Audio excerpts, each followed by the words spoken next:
ഈശോ മിശിഹായിക്ക് സ്തുതിയായിരിക്കട്ടെ.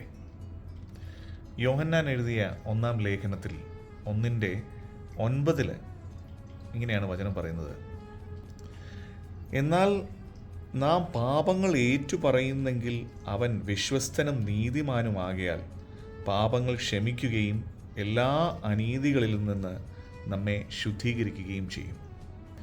ഈ വചനത്തിൽ നിന്ന് നമുക്ക് കിട്ടുന്ന ഏറ്റവും വലിയ പ്രത്യാശ എന്താണെന്ന്, ദൈവം നമ്മളോട് ക്ഷമിക്കാൻ എപ്പോഴും തയ്യാറായിട്ട് നിൽക്കുന്നു എന്നുള്ളതാണ്. നമ്മുടെ ജീവിതത്തിൽ നമ്മൾ ഒരുപാട് തെറ്റുകൾ ചെയ്തിട്ടുണ്ടല്ലേ, പക്ഷേ അതൊന്നും അംഗീകരിക്കാനോ അത് സത്യസന്ധമായിട്ട് തുറന്നു പറയാനോ നമ്മൾ ശ്രമിക്കാറില്ല. അതൊക്കെ എങ്ങനെ മറച്ചു വയ്ക്കാമെന്നുള്ളതാണ് നമ്മൾ ആലോചിക്കുന്നത്. അതുമല്ലെങ്കിൽ അതിനെ എങ്ങനെ നമ്മൾ ജസ്റ്റിഫൈ ചെയ്യാം, ന്യായീകരിക്കാം.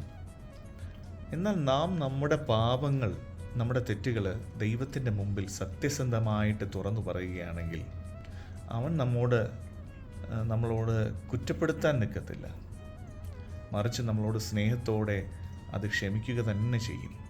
അത്രത്തോളം വിശ്വസ്തനും സ്നേഹവാനുമാണ് നമ്മുടെ ദൈവം. നമ്മളെ ദൈവം എത്ര ആഗ്രഹിക്കുന്നെന്നോ, നമ്മൾ പാപത്തിൽ നിന്നും അകന്ന്, നമ്മുടെ ഈ തെറ്റുകളിൽ നിന്നെല്ലാം അകന്ന് കർത്താവിൻ്റെ സ്നേഹത്തിൽ തന്നെ നിലനിൽക്കാൻ വേണ്ടിയിട്ട്. നമ്മളാകട്ടെ പല സമയത്തും പല രീതിയിലുള്ള തെറ്റുകളിലും കുഴികളിലും എല്ലാം വീണ് അതിനെ എങ്ങനെ ന്യായീകരിക്കാം, അതിനെ എങ്ങനെ മറച്ചു പിടിക്കാമെന്നാണ് നോക്കുന്നത് അല്ലേ.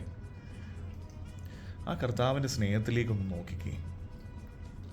ആ സ്നേഹത്തിൽ നിന്നുകൊണ്ട് നിങ്ങളുടെ തെറ്റുകളും പാപങ്ങളും കർത്താവിൻ്റെ മുമ്പിൽ ഒന്ന് ഏറ്റുപറഞ്ഞേ. അവൻ തീർച്ചയായിട്ടും ക്ഷമിക്കും. ഒന്നിനെക്കുറിച്ചും പ്രയാസപ്പെടണ്ട. ചിലപ്പോൾ മനുഷ്യർ ക്ഷമിക്കത്തില്ലായിരിക്കും, പക്ഷേ സ്നേഹവാനായിട്ടുള്ള കർത്താവ് നിങ്ങൾ എന്ത് തെറ്റ് ചെയ്താലും ക്ഷമിക്കുന്ന ദൈവമാണ്.